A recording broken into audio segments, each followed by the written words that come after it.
গ্রহণযোগ্য হবে। আর 2 নম্বর হচ্ছে আসরের সময়ই, আসরের শেষ অংশে আপনি মসজিদের এক কর্নারে বসে অথবা রুমের এক কর্নারে বসে পাক পবিত্র একটি জায়গায় বসে আপনি 3 বার বিসমিল্লাহির রহমানির রহিম বলে 3 বার সূরা ফাতিহা পড়বেন এবং 10 বার সূরাতুল ইখলাস কুল হুয়াল্লাহু আহাদ পাঠ করবেন এবং 11 বার দুরূদ শরীফ পাঠ করবেন।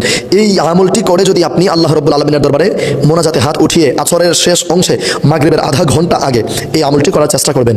3 বার বিসমিল্লাহির রহমানির রহিম সহকারে 3 বার সূরা ফাতিহা, 10 বার সূরা ইখলাস কুল হুয়াল্লাহু আহাদ এবং 11 বার যে কোনো দুরূদ শরীফ পাঠ করে আল্লাহ রাব্বুল আলামিনের কাছে যা যা চাইবেন আল্লাহ রাব্বুল আলামিন আপনাকে তাই দান করে দেবেন। সুবহানাল্লাহি ওয়া বিহামদিহি সুবহানাল্লাহিল আযীম। সম্মানিতা মা ও বোনেরা, সম্মানিত বাবা ও ভাইয়েরা, আপনারা এই ভিডিওটি প্রচুর পরিমাণে শেয়ার করে দেবেন যাতে করে অন্য বাবা ভাইয়েরা দেখে শুনে শিখে আমল করতে পারে, অন্য মা বোনেরা দেখে শুনে শিখে আমল করতে পারে, আর সেই আমলের সওয়াব যেন আপনার আমল নামায়ও লিপিবদ্ধ হয়ে যায়। আর যদি আপনি মৃত্যুবরণ করে যান কোনো সময়, সেই মৃত্যুর পরেও আপনার কবর পর্যন্ত সেই আমলের সওয়াব যেতেই থাকবে।